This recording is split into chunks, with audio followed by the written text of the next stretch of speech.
everyone. My name is Vanessa and I am the International Immigrant. Welcome to my podcast. This is episode 1 and will feature a little bit about my background and why I decided to start this podcast.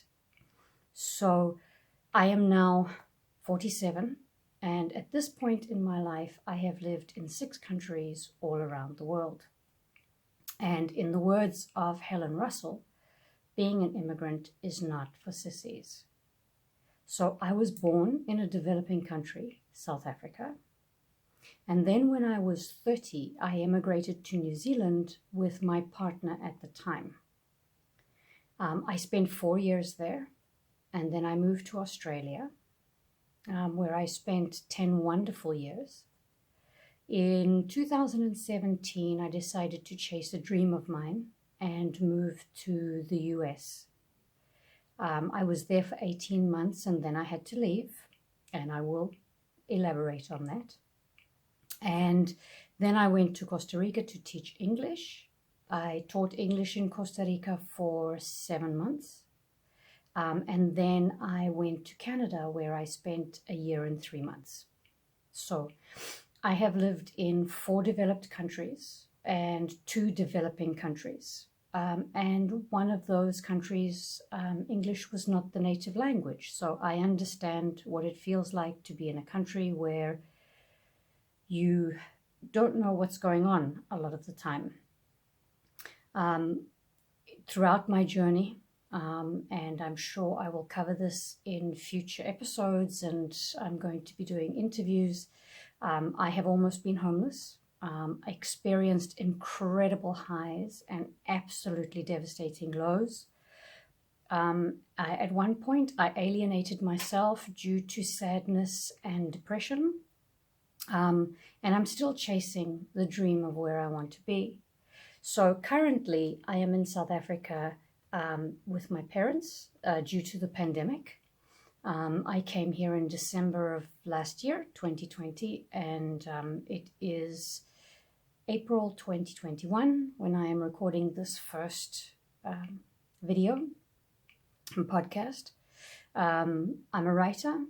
I'm currently writing my International Immigrant story, and I'm teaching English as a second language online. So, why did I decide to start this podcast, and what can you get from it? Never did I imagine that I would be telling my story on such a wide scale. But I've had great demand from my students to know how I did this and why did I move around so much, and which country was the best, and what did I learn, and where do I want to be, and just many questions that many of my students have asked me, because a lot of them are looking to start their own immigrant story. And some of them are planning to do so. Some have already immigrated. Some are planning on studying abroad. And so I realized that not only is there a need for information around immigration from people who have actually done it, but there's also encouragement that's needed. I spend a lot of my time asking my students what they're afraid of and what they think they will find. So many of my students just want to know that they will be okay if they make this huge life-changing decision. So what also amazed me when I started teaching English is that many young women were very interested to know how it's possible for a woman to do this, because they have a lot of cultural norms placed on them. Go to college, get a degree. Many of them just go straight into getting married, having children. And many of them don't want to do this. They want to go and experience the world. And that just really concerned me, that a lot of dreams are being squashed. And unfortunately, we live in a world where a lot of dreams are squashed. And I'm here to tell all the young women that are listening to this, just ignore it. Please ignore that rhetoric and make a choice that comes from your heart and your soul, something that you want to do. I can guarantee you that there will be people on the other side who will help you. In the same vein, I have spoken to some young men who are expected to get a good job and do it for many, many years, even if they don't want to do it, so that they can get married and start a family and support their family. And they also want to take these chances and do something that they want to do that might be a risk. And I just feel that a risk is always worth taking. Sometimes it pans out, sometimes it doesn't, but it's worth it. I'm also a gay woman, and so I have experienced this journey from a smaller, marginalized perspective. But at the end of the day, I can't deny it. I am a white woman with dyed red hair, blue eyes, and I'm a native English speaker. And so a lot of elements of my journey have been so much easier for me. And there is a lot of privilege that comes with that. And I do understand that. I will say, however, that once you become an immigrant, much of your privilege disappears, regardless of what you have. And I just say, you will always be seen as an immigrant, and I just have to say, wear it proudly, my fellow immigrants. I wear it as a badge of honor. So let me give you a quick rundown of my experience. As I mentioned, I was born in South Africa into white privilege, very much white privilege during the apartheid era. I didn't know anything different as a child. I was raised in a very racist environment, the city, the schooling. There were no black children in any of the schools that I went to. The first black child was at my school when I was in 12th grade, my last year of school in 1991. We always had a maid. We sometimes had a gardener. And I had a very normal, and for those that you are just listening and not watching the video, I put that in quotation marks because I don't really like the term normal. I don't think anything is normal, but at the time it was a very normal childhood. You know, one sister, parents that were still together, a large house in the suburbs, plenty of gifts for birthdays and Christmas, never went hungry. I was always safe, bar the ever-looming presence of inherent danger of somebody breaking into our home, which was, I'm not going to get into politics during this podcast. It's not my forte, but I mean, it was something that we as a culture created. And at the time, I didn't realize that this danger, the only danger really that I perceived, was due to the minority leading the majority, which is just a very, very unusual circumstance in most countries.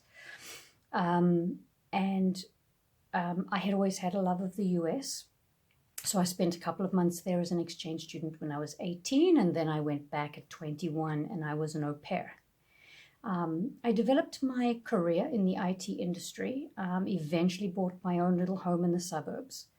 And the country had abolished apartheid. Obviously, there was the ANC was running the country. And so as a white person coming from an inordinate amount of privilege, all of a sudden my world felt very uncomfortable and very unsafe because things were changing. Rightfully so. But at the time, I didn't realize that that was the reason that I felt the way that I did. So I had a partner at the time. We'd been together for a couple of years. And so we made a decision to move to New Zealand. It was a compromise. I had wanted to move to Canada. She had wanted to move to Australia. Both of us weren't on board with the other's decision at the time, and so we compromised on New Zealand. We were the right age. I was 30, she was 33.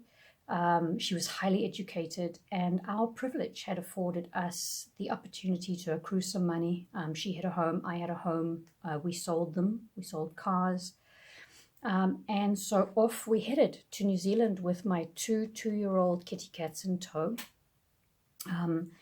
And we immediately, we had already started the paperwork for potentially getting residency, and so all we had to do was get a job. She got a job in Wellington in New Zealand, and so within 6 months we were residents. And my time in New Zealand really wasn't pleasant. I mean, we struggled to settle in, both of us. We brought a significantly devalued currency into one of the most expensive countries in the world. And it caused a lot of stress, and I really struggled to get a job in Wellington. I had received an offer in Auckland, but we'd had to move to Wellington because she was the primary applicant. Took me about 6 months to get a job. It wasn't a very well-paid job, but we did well. You know, we did well as immigrants. The general rule of thumb for immigrants is you start to come right. And when I say come right, I mean financially settled in, after about 2 years. And after 1 year, we managed to buy our first home. So we did do quite well. I got a job in a real estate agent, doing some IT stuff and some administrative stuff. The boss was just a complete sexist, and he was just terrible man. Harassed a lot of the clients and staff. But we didn't have, my partner and I didn't have any children to cater for, so settling in was that's probably why it was quicker for us. And we were on track for citizenship as well. So New Zealand is a beautiful country. It really is. Don't get me wrong. And there are so many immigrants that are happy there. But when you immigrate, when you find a country to settle in for what you believe will be the rest of your life, you have to find one that works with who you are, that where you feel belonging, or where your personality fits in. And that just wasn't New Zealand for either of us. We felt extremely ostracized, and we were just very unhappy. And so we made plans to move.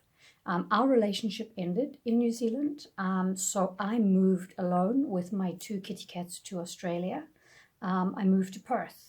And I had 10 wonderful years in that sunburned country. I struggled financially, basically, for the entire 10 years because I chose to leave IT. I just really wasn't enjoying it. And so I got administrative jobs, which I really don't like, but I am good at. And I wanted to figure out what I wanted to do. I'm the black sheep in my family, and I make a lot of black sheep type of decisions, I think, which if my father wasn't already bald and gray, he probably would be after my decisions. I did play the game for many years and got a permanent job and headed out to work every day, despite not enjoying a lot of the work.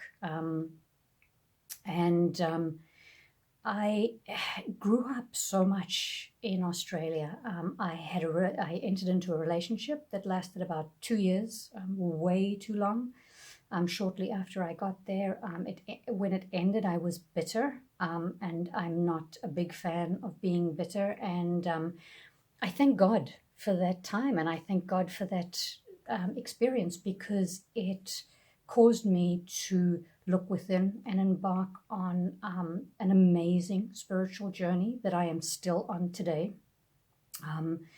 I had back surgery shortly after the relationship ended. I was 36 when I had the surgery, and then I started to get my life, I started to do a lot of work and get back on track to where I wanted to be and who I wanted to be. And so when I was 37, I decided to go to university for the first time because I had started working straight after high school and had never gone to university. And so at 37, I enrolled and took one unit my first semester because I was so worried that after 20 years of not being in a classroom, that my brain would still work the way that I needed it to. So I ended up studying at the University of Western Australia for 6 years. 2 of them were full-time, and I had 2 jobs part-time. And 4 of them were part-time studies, and I worked full-time. And I ended up coming out with 2 degrees in psychology. And during the 2 years that I studied full-time, I had to rent rooms in other people's homes. I was in my, it was just before I turned 40. And when you rent a room in somebody else's home, you are treated as an income, not as a person. Even if they welcome you and tell you to make yourself at home, they don't mean it a lot of the time, at least in my experience. So I apologize to anyone out there who does mean it, but it makes you stronger. It just makes you stronger, and it's amazing what you can handle. And in those 2 years, I moved 7 times, which was extremely taxing on me. I had only one little kitty cat at that point. I'd lost my big ginger boy to a midnight hit and run. And so I had Jamie, my beloved black and white cat, who ended up living in 5 countries with me. So he was South African to New Zealand, and now we were in Australia. I've written his book, actually, and I'm trying to get it published at present. I've written his book from his perspective, in his voice, so hopefully those of you that are interested will get to read that one day. And then I graduated in 2017 with my 2nd degree in psychology and a mountain of debt, and decided that I wasn't happy anymore. I was becoming a little bit disillusioned, and the yearning in me to move to the US and at least to try it was getting stronger and stronger. I was 43 and not getting any younger. So I sold a lot of my belongings and moved the rest into a friend's shed, where it remains today because I still haven't been able to attain my residency dream of where I would like to be. And I took a shot at immigrating to the new US. So I packed 2 suitcases and shipped Jamie across country number 4. And I took the Texas state exams to teach special education in the school system, passed, and started the coursework that I needed to do to become a special education teacher. And I started to apply for jobs, which I could. But due to the political situation in the US at the time, the districts were just not prepared to offer H-1B visas. They basically just told me so. No, we're just not giving them. And so I just slowly ran out of money. I was a few days from being homeless, and a dear friend introduced me to somebody when I went dancing. I had a friend who taught dancing lessons at a little local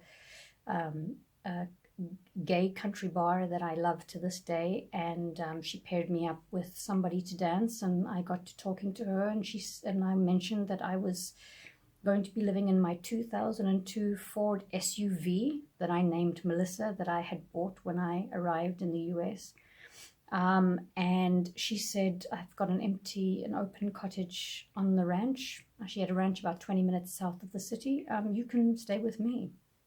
So it was amazing coincidence. And so Jamie and I moved down, and she had 1 horse there at the time, and a few more returned from where they'd been stable during my time there. And it was wonderful. I loved it down there.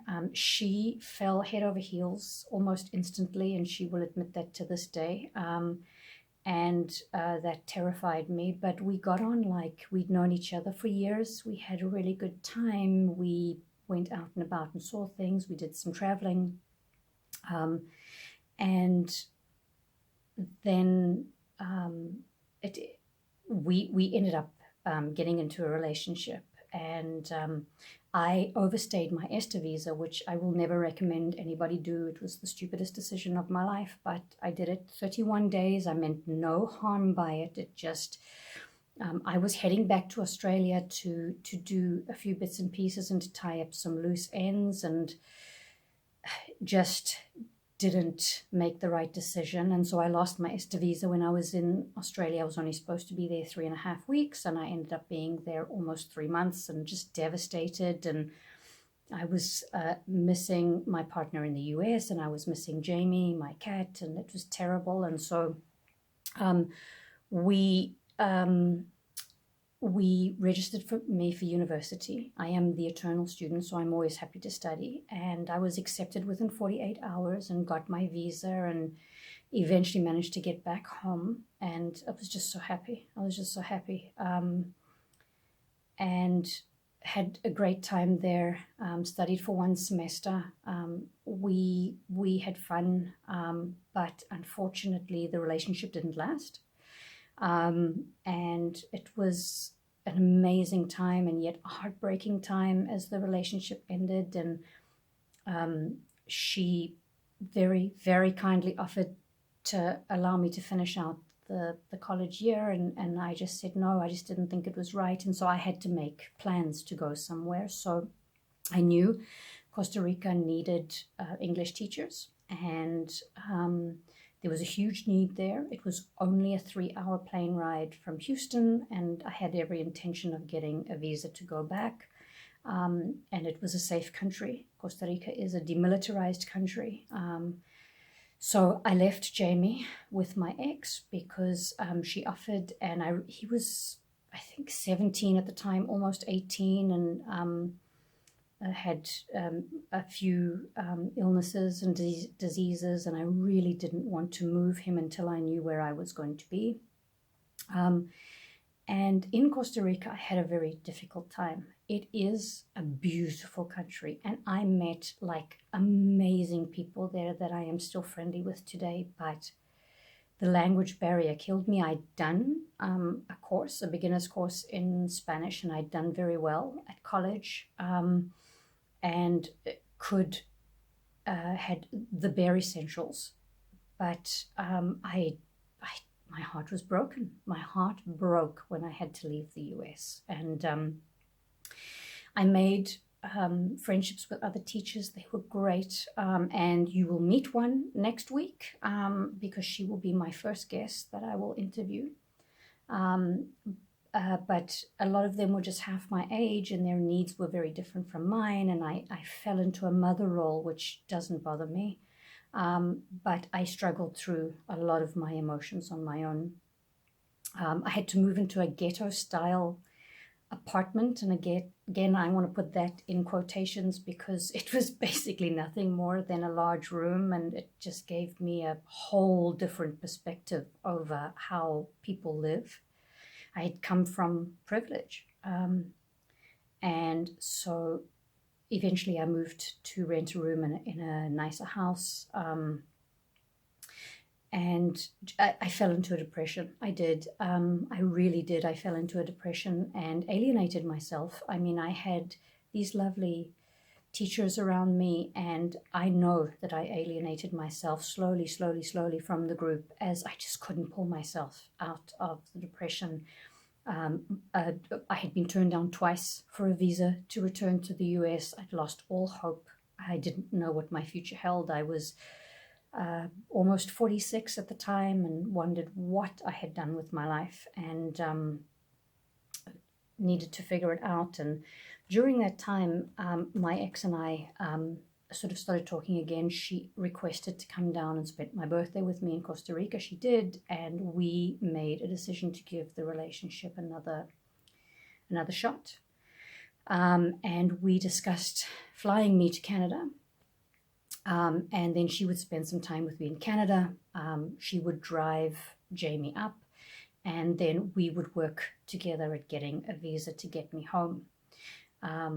And so I was so happy when I flew to Canada. I really was. I couldn't believe how clean it was there, because Costa Rica is beautiful, but San Jose is just very dirty, and it was so clean and pristine and beautiful, and the air was so clear in Canada. And it was amazing to get back to my own language. And I do not say this to discourage anyone with English as a second language. My Spanish is pitiful. If my Spanish had been better and as good as many of my students that I will interview in the next few months, it would not have been such a big problem. But my Spanish was pitiful. And so it was just great to get back to being understood and to understand what was going on around me and to communicate freely again. And I loved it there. I just had an amazing time. The pandemic happened. I mean, I got there in September of 2019. The pandemic basically ripped through China in January of 2020. As I'm sure you can all imagine by now, the relationship didn't work.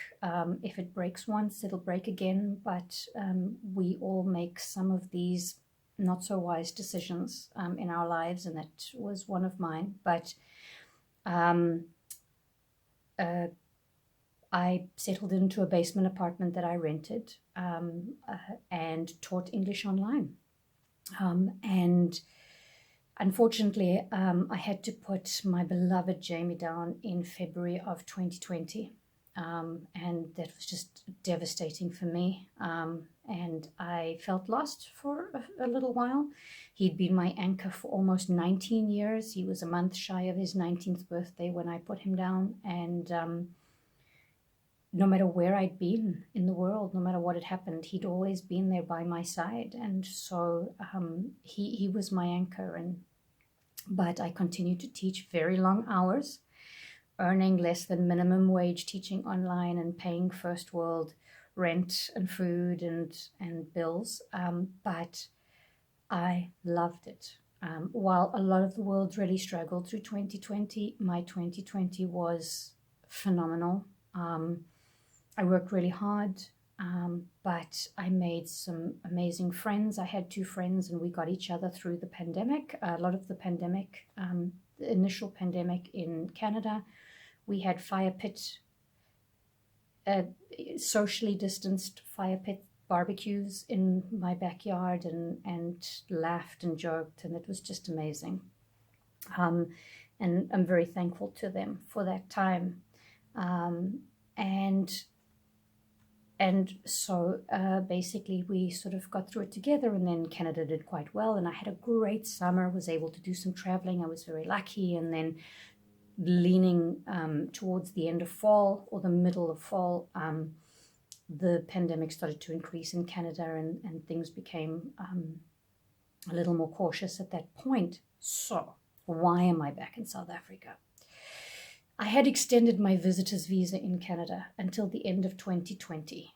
So I didn't have any residency there, and I knew I had to leave. I could have extended it further due to the pandemic, but I knew that I had to spend some time with my family. I needed to. Jamie was gone. All of my belongings from Canada and the US are in a friend's basement currently, and so I was basically completely free. I mean, I had no rent or nothing to pay. I had no apartment waiting for me. So I booked a ticket and found a small window where South Africa opened their borders, and I returned back here to spend time with my parents.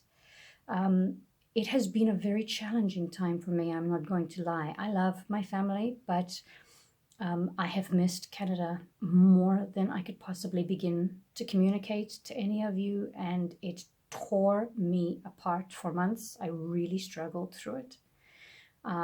I have every intention of immigrating fully to Canada. I really do.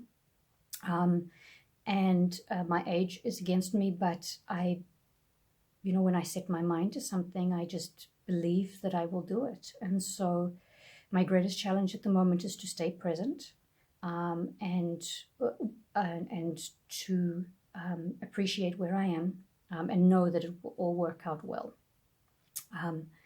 So I will say this, depending on the country and how you connect with it. A country can be like a lover, and you can fall in love with them. You can fall in love with them just completely, and they can break your heart when you can't be there. And I have fallen in love with both the US and Canada, and they broke me when I had to leave.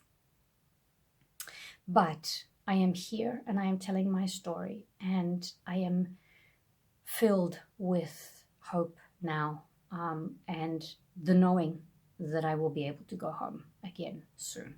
So, where will this podcast go from here? Okay, no, you will not hear my droning voice episode after episode. No, I will be chatting with people from around the world who wish to immigrate, and answer the questions that they may have for me. And I want to ask them questions about where they want to go, what they want to do, their fears and their motivations to immigrate. I will also be chatting to people who have already immigrated and unpacking how they found that experience. I will also be speaking to native English speakers who also want to immigrate, or who have taught around the world, and what their experiences are going to be like. And I encourage a lot of younger people or older people, but generally younger people are the ones who have the ease of being able to do it, to travel and to teach English. The need out there is huge.